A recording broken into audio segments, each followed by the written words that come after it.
नमस्कार दोस्तों, मैं हूं एडवोकेट जितेंद्र। आज के वीडियो में माननीय सुप्रीम कोर्ट का बहुत ही महत्वपूर्ण जजमेंट बताने वाला हूं।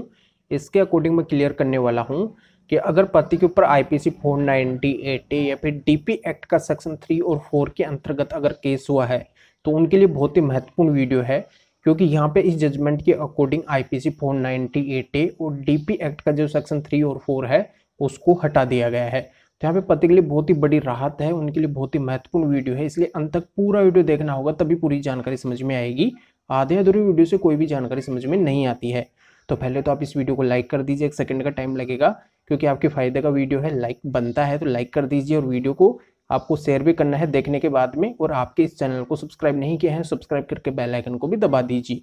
तो चलिए शुरू करते हैं।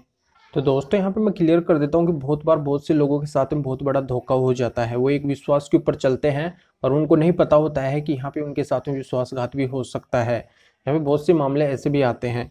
तो देखो इस मामले के अंदर क्या होता है, इसके अकॉर्डिंग मैं क्लियर करने वाला हूँ। पत्नी क्या करती है, पति से पति के घर वाले रिश्तेदार हैं, इन सभी के ऊपर आईपीसी 498 और डीपी एक्ट का जो सेक्शन 3 और 4 है उसके अंतर्गत एक केस है जो दर्ज करवा देती है।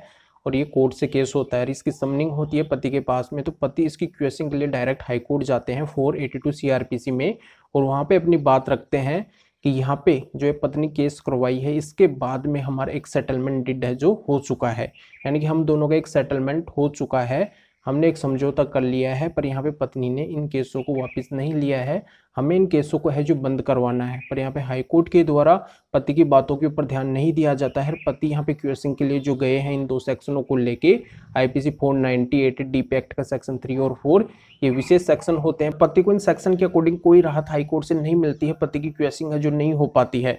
फिर पति के द्वारा इसकी अपील के लिए माननीय सुप्रीम कोर्ट का रुख किया जाता है, सुप्रीम कोर्ट जाया जाता है और सुप्रीम कोर्ट में अपनी बात रखी जाती है। जितने फैक्ट्स हैं, जो भी यहाँ पे ग्राउंड है पति के द्वारा रखे जाते हैं, और ये बात भी बोली जाती है कि यहाँ पे उनका सेटलमेंट डिड है जो हो चुका है, ये सेटलमेंट डिड है, वो सब लगाया जाता है।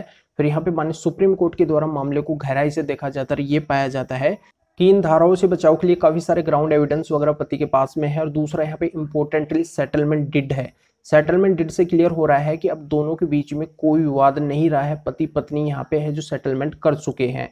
यहाँ पे सेटलमेंट डिड है जो इम्पोर्टेंट है, अब कोई विवाद नहीं है, तो यहाँ पे कोई मामले अब इन दोनों के ऊपर नहीं चल सकते हैं।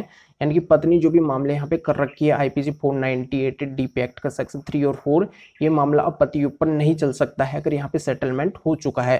तो इन सभी को देखते हुए पति के ऊपर से आईपीसी 498 और डीपी एक्ट का जो सेक्शन 3 और 4 है उसको माननीय सुप्रीम कोर्ट के द्वारा हटा दिया जाता है।